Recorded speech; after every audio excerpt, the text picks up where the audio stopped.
कि दोस्तों ओशो ओशो की कही गई इन बातों को मैं अपने शब्दों में समझाने की कोशिश करता हूँ।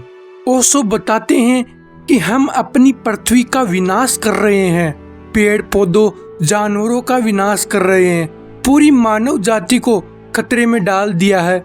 जंगल विदा हो गए हैं, लाखों वृक्ष प्रतिदिन काटे जा रहे हैं।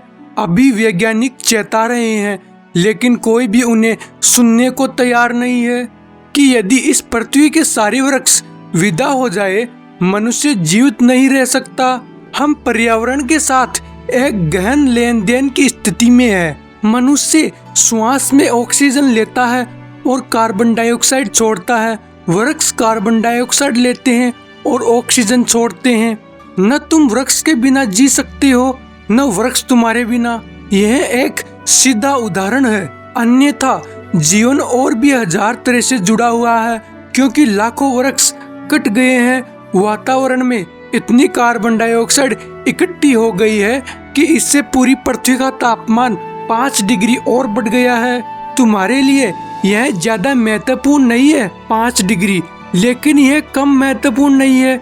इस शताब्दी के अंत तक यह तापमान इतनी बर्फ पिघलने को काफी होगा जिससे महासागरों का तल 5 फीट ऊंचा उठ जाएगा। 1 डिग्री तापमान के बढ़ने का मतलब है कि सागरों का तल 1 फुट ऊंचा उठता है।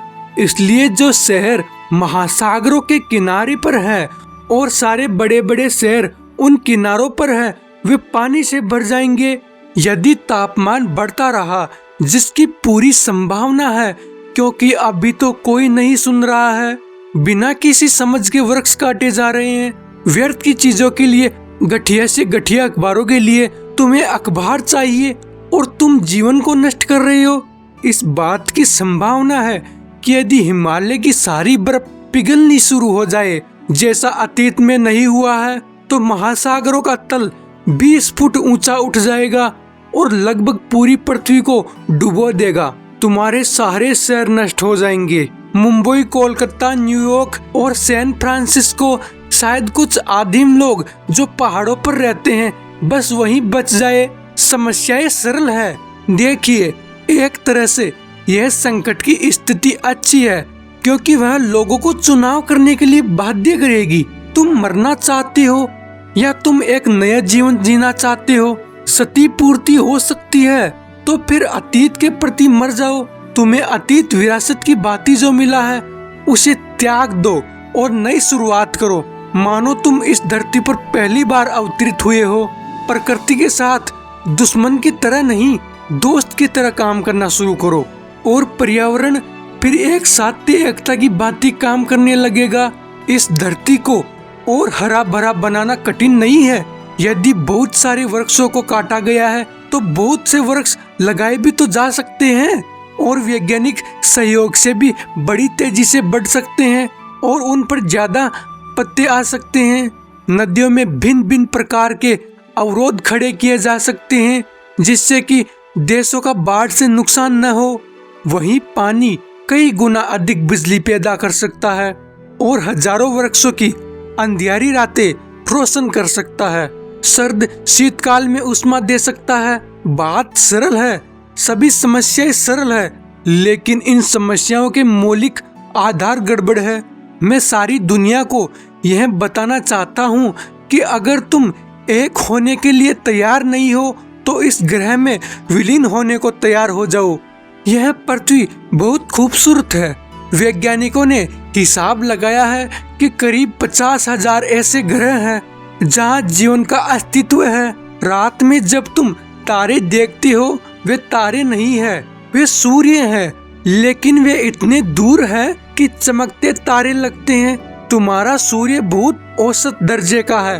यह पृथ्वी की तुलना में बहुत बड़ा है, लेकिन दूसरे सौर मंडलों की तुलना में दूसरे सूर्य और अब तक 20,000 सौर मंडल खोज लिए हैं। हमारा सूर्य बस औसत दर्जे का है। वे हमारे इस सूर्य से लाखों गुना बड़े हैं और उनके अपने ग्रह हैं, लेकिन कोई भी वैज्ञानिक इस बात का पता लगाने में समर्थ नहीं हुआ कि पूरे ब्रह्मांड में कहीं चेतन का अस्तित्व है या नहीं है।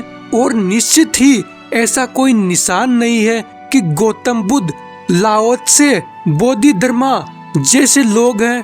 ऐसे लोग जिन्होंने अपने सत्य को पा लिया है बगैर चेतना के, यह संभव नहीं है। यह पृथ्वी पूरे ब्रह्मांड में समृद्धतम है और यह ब्रह्मांड अनंत है। उस अनंत ईश्वर की तरह अनंत है, इसकी कोई सीमा नहीं है। जीवन सिर्फ यहाँ इतने सुंदरतम ढंग से प्रकट हुआ जहाँ की चेतना है, और चेतना ने ऐसी विद्या विकसित की है कि वह शिखर तक पहुँच सके।